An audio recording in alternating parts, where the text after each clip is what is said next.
Hey everyone, LP here.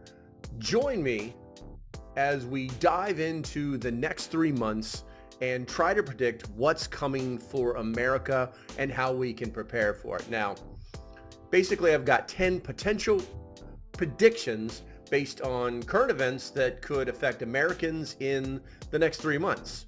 As a quick disclaimer, these are just potential predictions based on current trends.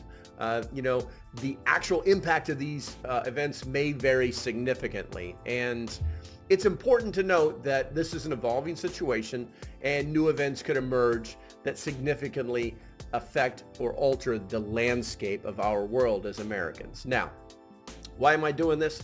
Because people want to know. People are worried about whether they are doing the right thing, whether they're preparing for the right events, whether they're preparing because they need to or they don't need to. But the reality is that things are happening in our world that we must prepare for. Now, with that said, in no particular order, the first thing I want to talk about is continued economic uncertainty. Now, inflation may remain stubbornly high. It may be impacting consumer spending and potentially leading to further interest rates hikes. This is not a joke. And this could translate into higher borrowing costs for individuals and businesses. So if you want to get some money, it could be significantly more expensive for you in the future. As far as the money system itself, yeah, it's pretty much broken, and you guys should have figured that out by now. Inflation, economy, bail-in, bail-out. I mean, these are all terms that get thrown around in the prepper sphere like, bologna on a ham cheese sandwich. It's either there or it's not. And we've got to be paying attention to our economy, because if we don't, it's going to come and get us. Now, the next thing I want to talk about is, number two, is political tensions. Now, the ongoing political divide could intensify, potentially leading to increased social unrest and further gridlock in Washington, D.C. Now, the truth is, those people that wear the red ties, they are working on the American agenda. America has spoken, and Americans are tired of the games that are being played. And any of those people that wear the blue ties that want to continue to play these reindeer games are probably going to have a bad day politically. These are things that we definitely need to think about and pay attention to, because while they don't directly affect us, all of the secondary, tertiary, and third order effects are going to come and get us and I hate to say it, but in government red tape, with small businesses being crushed, the amount of overlords that are running our government that were never elected by any single one of us. So pay attention to it. The next thing I want to talk about is natural disasters, or should I say my prediction for natural disasters. The U.S. may experience severe weather events such as hurricanes, wildfires, or extreme heat waves, and it's going to be impacting communities and potentially disturbing supply chains. We've all seen this. We're currently seeing it with the fires that are happening in California. The seaports there in California are some of the largest in the world, and many of our supplies for Americans, just our produce, supplies to build things, they're all coming on those ships that can't get through into the ports because of the fires. It's not a joke. And let's not forget about the longshoreman strike. Let's not forget about that, because that could be a serious problem come mid-January. Not a joke, which is right around the corner. So be prepared for that. Make sure you're stocked up. Another prediction is cybersecurity threats. Now, the risk of cybersecurity threats on critical infrastructure, e.g. power grids, transportation systems, will remain high, potentially impacting essential services for all Americans. Not just, hey, my town is burning down, so I don't have any power, but it's going to affect all of us at some point. Either it could be a hurricane knocking down poles. It could be a lot of different things, but we should be very aware that we need to be our own first responders, and that basically in a crisis, your emergency services are overwhelmed, and cybersecurity threats can play a big part of that if they take down infrastructure. So you need to be aware of that. Where are your power plants? How often does my power go down? Which is the pole that the drunk guy hits all the time? Things like that. All right, so the next thing we're going to talk about is labor market shifts. Now, this is kind of an odd one, all right, but listen to me here. The job market may continue to experience fluctuations, with potential for both growth and layoffs depending on the sector. Now, with that said, we've got the longshoreman strike right around the corner, but it's also important to remember that pretty much all of the job numbers for the last 4 years have been complete lies. Every single time they came out with the monthly job numbers, that job number was updated and to reflect something not so good. So as the country changes and Americans are affected more about labor market shifts where, oh, by the way, government, you're going to get shrank and you need to find another job. And that's what they call a labor market shift. So be aware of that. The next one is supply chain disruptions. Now, global supply chains could continue to face challenges due to geopolitical events, natural disasters, or labor issues, potentially leading to shortages of certain goods. Once again, we're coming back to that longshoreman strike, but also geopolitical tensions that are happening globally.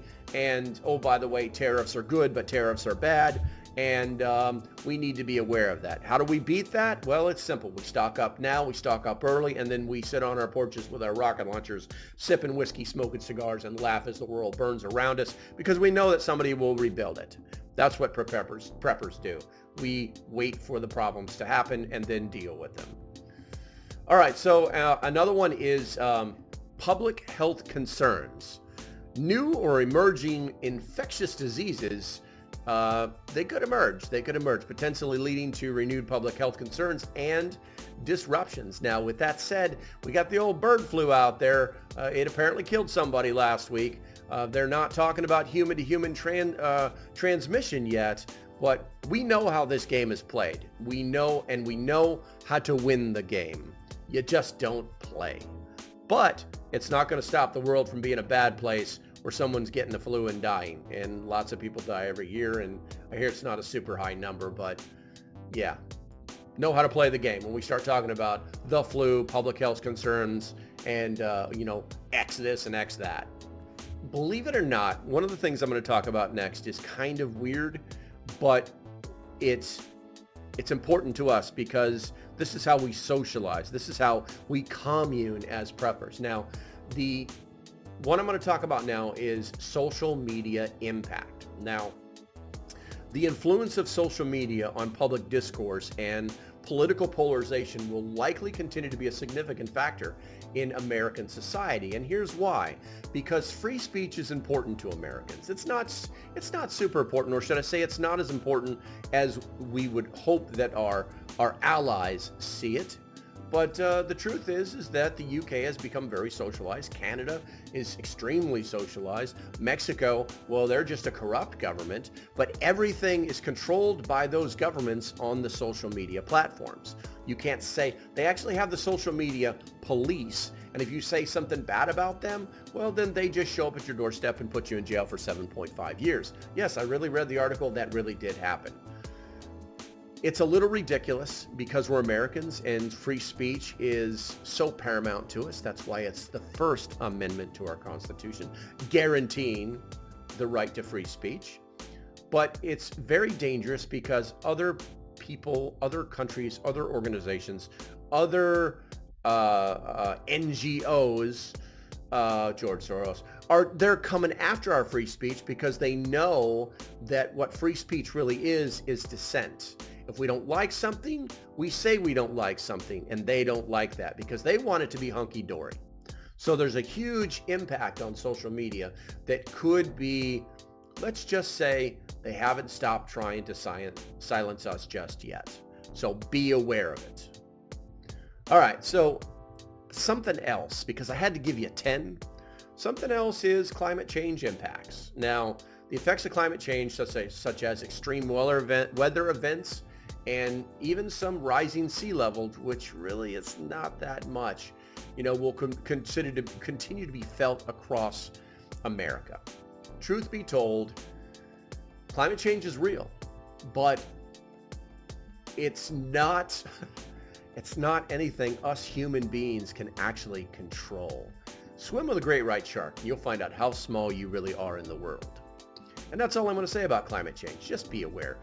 Forests that are burning down right now because they weren't taken care of, that can change the climate a little bit, or it can be the climate change that they're looking for.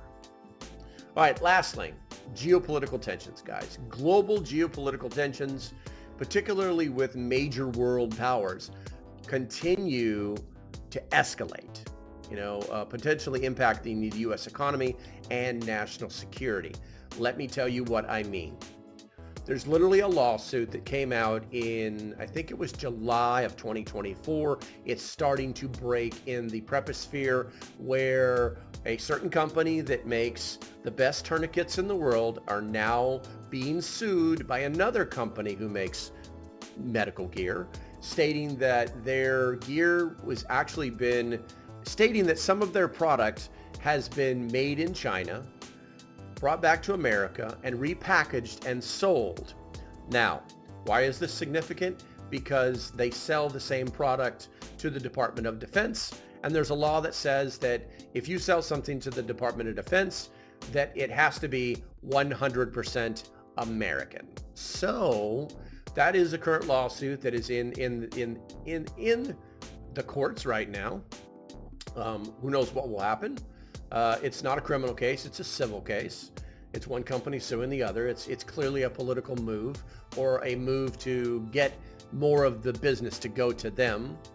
But the reality is that if, for instance, these fabrics were made in China, that these products are made with, that if we went to war with China, that we wouldn't be able to get those fabrics to make more of those products to give to the people in the Department of Defense, and so on and so forth. And this is pretty tricky when you start talking about medical supplies.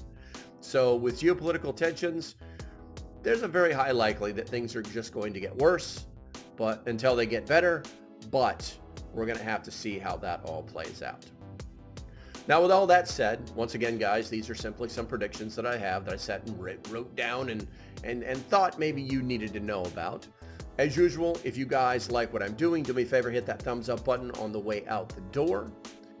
Make sure that you also hit that subscribe button. It helps the channel and gets you more videos that are like this.